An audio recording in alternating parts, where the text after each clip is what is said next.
আসসালামু আলাইকুম গাইস, কেমন আছেন সবাই? আশা করি সবাই ভালো আছেন।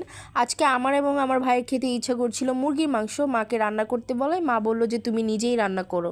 তো আমিও চলে এলাম রান্না করতে। প্রথমে কড়াইয়ের ভিতরে তেল দিয়ে পেঁয়াজগুলো তেলে ভেজে নিলাম। তারপর এলাচ দারচিনি তেলের ভিতরে দিয়ে দিলাম।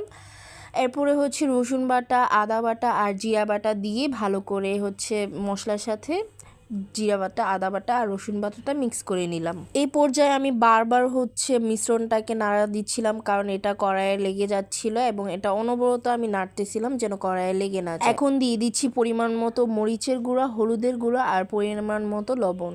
সব মশলা ব্যবহারের পর আমি ভালো করে মশলাগুলোকে মিক্স করতেছিলাম। যেহেতু চুলার হিটটা একটু বেশি ছিল, সো এখানে লেগে যাচ্ছিল কড়াইতে। আমি বারবার নাড়া দিচ্ছিলাম। তারপর মশলাটা কষানোর জন্য আমি হালকা করে পানি দিয়ে ভালো করে মশলাটা নেড়ে চেড়ে দিলাম। রান্নার এই পর্যায়ে আমি কেটে রাখা মাংসগুলোকে দিয়ে দিলাম আর মাংসগুলোকে ভালো করে মশলার সাথে নাড়াচাড়া করিয়ে মিশিয়ে নিচ্ছিলাম। মুরগিগুলো মিক্স করা হয়ে গেলে আমি এতে দিয়ে দিব অল্প পরিমাণ পানি। তারপর মুরগিগুলো কষাতে দিয়ে দিব। কিছুক্ষণ পর ঢাকনা খুলে আমি মুরগিগুলোকে ভালো করে নেড়ে চেড়ে নিলাম, যেন মশলাগুলো মুরগির গায়ে আরও ভালো করে লেগে যায় আর মুরগিটা যেন ভালো করে কষতে পারে।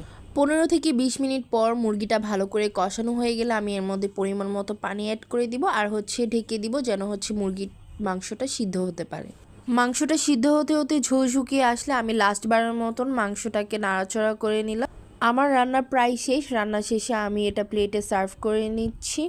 আমি এখানে রান্নাটাকে অনেক সুন্দর করে সার্ভ করার ট্রাই করতেছিলাম।